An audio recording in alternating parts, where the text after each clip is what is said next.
విజయనగరం జిల్లా జొన్నాడ టోల్గేట్ వద్ద ఆ టోల్గేట్ యాజమాన్యం పెట్టినటువంటి సిబ్బంది అయితే ఈరోజు డ్రైవర్లపై దాడి దిగినటువంటి పరిస్థితి కనిపిస్తుంది. ప్రధానంగా చూసుకుంటే ఈరోజు ఆ దాడి ఎందుకు జరిగింది, ఆ దాడి చేయవలసిన అవసరం ఏముంది, అసలు ఆల్రెడీ ఇప్పటికే ఫాస్ట్యాగ్ అనేది స్టిక్కర్లు వేసే ఉంటున్నాయి. ఈ క్రమంలోనే మరోవైపు చూసుకుంటే వాళ్ళు అక్కడ ఉన్నటువంటి సిబ్బంది అయితే అక్కడ డబ్బులు కట్టలేదు అని చెప్పేసి అయితే వీళ్ళు వెంబడించి మరీ కొట్టినటువంటి ఆపి పిల్టి పట్టుకొని మరీ ఈడ్ సీడ్స్ కొట్టినటువంటి పరిస్థితి మనకు కనిపించింది. అసలు ఇది అంతా ఎందుకు జరిగింది అంటే దీనికి సంబంధించినటువంటి మరింత సమాచారం మనతో పాటు బాధితులు అయితే ఉన్నారు, అలాగే ఆ డ్రైవర్ల యూనియన్ సంబంధించిన వాళ్ళు కూడా ఉన్నారు. వాళ్ళని మరిన్ని వివరాలు తెలుసుకునే ప్రయత్నం అయితే చేద్దామండి.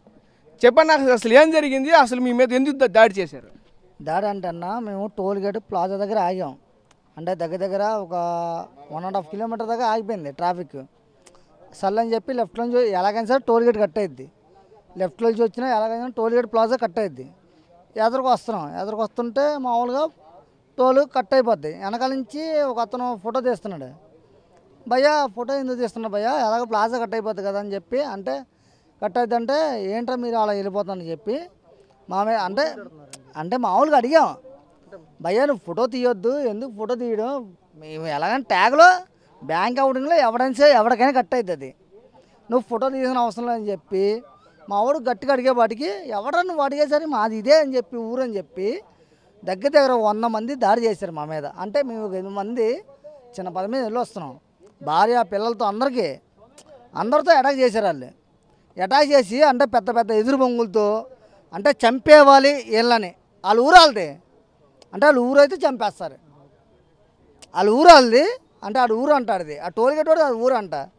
అంటే ఆ 3 ఊరోళ్ళని పిలిపించి పెద్ద చూసారా స్లాబ్ పెడతారు, ఆ కర్రలు పెట్టి మమ్మల్ని చంపించడానికి ప్లాన్ చేశారు. అంటే మీరు ఎక్కడి నుంచి వచ్చారు, ఎక్కడికి వెళ్తున్నారు? అంటే మేము ఆల్రెడీ యాక్చువల్గా మాది వైజాగ్ ఉంటాం, మా సొంత ఊరు విజయనగరమే, చింతపల్లి. ఈ లోపల చింతపల్లి లోపల ఏంటి చింతలవలస మాది.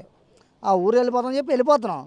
అతను ఏంటంటే మా ఫ్రెండ్ని దింపడానికి వెళ్తున్నాం మేము, వాళ్ళ వైఫ్ని వాళ్ళని దింపడానికి వెళ్తుంటే మామూలుగా ఎంతసేపు టోల్గేట్ మామూలుగా ఎవడో మోడీ చెప్పాడు, బాబు 2 నిమిషాల కన్నా ఎక్కువ టోల్గేట్లు ఉండవసరం లేదని చెప్పారు కదా.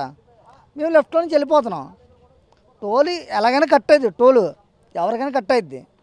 మేము ఏంటంటే టోల్ కట్టేసి వెళ్ళిపోతే ఫోటో తీస్తున్నాడు. తమ్ముడు ఎందుకు ఫోటో తీసినా అడిగాం, నువ్వెవడ ఆడడానికి మాది ఇక్కడే మీది అని చెప్పి మామూలుగా ఆడేంటో రివర్స్ అయిపోయి మా ఓన్ నేను తోశాడు. ఇప్పుడు ఎవరినైనా సరే ఇప్పుడు నేను తోసే ఊరుకుంటా భయ్యా, ఊరుకుంటావా? మీరు చెప్పండి భయ్యా. మీరు అక్కడ మీరు ఒక్కరేనా, మీతో పాటు ఎవరెవరు ఉన్నారు? మాతో పాటు ఎవరు లేరు భయ్యా, ఒక 5 ఉన్నాం. అతను ఏంటంటే మా సభ్యుడే, మా బ్రదరే. అతను ఏంటంటే ఏంటి నువ్వు ఎందుకు అంత మీదకి వస్తావని చెప్పి మామూలుగా ఆడు తోయింగానే తోశాడు. తోయింగానే ఆడు ఫోన్ చేసి వాళ్ళ ఊరు బలగాన్ని 100 మందిని పెద్ద సరుడి కర్రలు ఉంటాయి కదా ఎదురు బొంగులు అవన్నీ తెప్పించుకొని ఆడవాళ్ళు కూడా హింసించి అంటే కొట్టేసి చంపేద్దామని.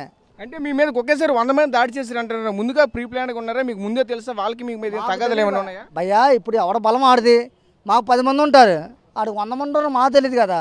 మేము 10 మంది మామూలుగా అరే నాన్న ఏదో రండ్రా ఇలా అప్పటికే కొట్టేశారు. అరే ఇలా జరిగిందంటే ఫ్యామిలీ కదా భయ్యా, మనమే కుర్రోలేం కాదు కదా, ఫ్యామిలీని కాపాడుకుందని చెప్పి ఇలా ఫ్యామిలీ ఉన్నారా రండ్రా అని చెప్పి పిలిపించాం. ఆడు 100 మందిని ఏంటి లారీల్లో ట్రాక్టర్లో పిలిపించేది కర్రలు పెట్టి దాడి చేయడం ఏంటి భయ్యా, నాకు అర్థం కాదు. అంటే కర్రలు అంటే వాళ్ళ కర్రలు పెట్టి ఏదైనా చేసుకొని అయితే మేము కూడా కత్తులు తెచ్చుకుంటాం. ఇప్పుడు ప్రభుత్వం ఊరుకుంటుందా? నేను అదే అడుగుతున్నాను, కత్తులు మేము తెచ్చుకుంటాం, కత్తులు కటార్లు అన్నీ తెచ్చుకొని చంపేస్తాం మేము కూడా. అక్కడ కర్రలు తెచ్చాడు, మేము కత్తులు తీసుకొస్తాం, ఊరుకుంటారా? వైజాగ్ నుంచి మా సభ్యుడు ఒకడిని అదే మా అన్న అవుతాడు, మా తోటి డ్రైవరు, ఆయన్ని చింతలవలస దింపడానికని వెళ్తున్నాం. చింతలవలస దింపేసి వచ్చేద్దాం అని చెప్పేసి అందరూ వెళ్తున్నాం, ఒక 5-6 ఉన్నాం. అయితే కొంచెం టోల్గేట్ కొంచెం దాటి కొద్ది ముందుకు వెళ్ళామట. కొద్ది ముందుకు వెళ్ళిన తర్వాత వాళ్ళు దగ్గర ఒక 2-3 వచ్చారు. వచ్చి రాగానే మీరు టోల్గేట్ ఎలా దాటుతారని ఫస్ట్ అడిగారు. అదేటమ్మా టోల్గేట్ మేము చూసుకునే కదా దాటాము, ఇంత ట్రాఫిక్ ఉంది, మా వాడికి కొంచెం హాస్పిటల్ పర్పస్ ఉంది, కొద్దిగా అర్జెంట్గా వెళ్ళాలి. ఏంటి అలా నేను నోటుకు వచ్చినట్టు మాట్లాడుతున్నావు, అది ఎంతవరకు కరెక్ట్ అని అడ్డుకుంటే అందులో స్టార్టింగ్ ఒక కుర్రోడు పట్టమని మా సురేష్ అని అతను కొట్టాడు.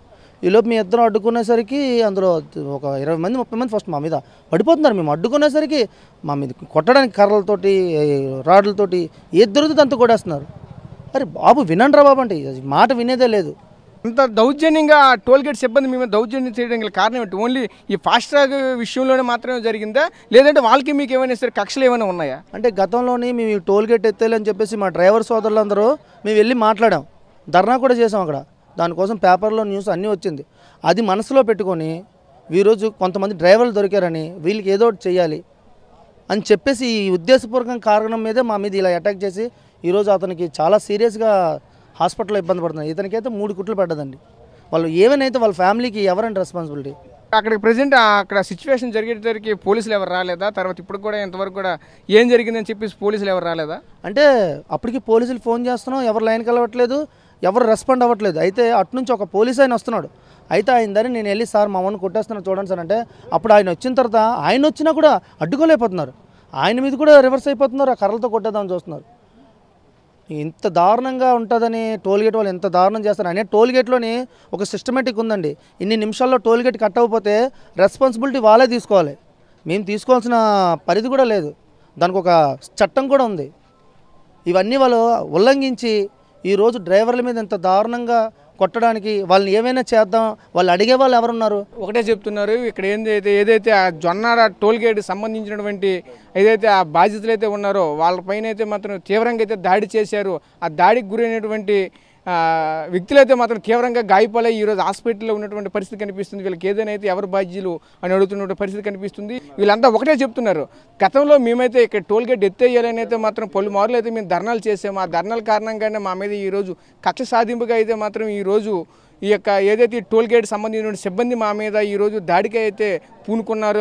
ఆ క్రమంలోనే మా మీద అయితే చావబాదారని అయితే మాత్రం చెప్తున్న పరిస్థితి. ఈరోజు ప్రధానంగా ఆ యొక్క ఏదైతే ఆ బాధితుడైతే మాత్రం పూర్తిగా ఈరోజు అక్కడ ప్రాణంతో చెలగాటలాడుతున్నటువంటి పరిస్థితి మనకు కనిపిస్తుంది. మరిన్ని వీడియోస్ కోసం ఛానల్ ని సబ్స్క్రైబ్ చేయండి, లేటెస్ట్ అప్డేట్స్ కోసం వాట్సాప్ ఛానల్ ని ఫాలో చేయండి అండ్ లింక్ డిస్క్రిప్షన్ లో ఉంది.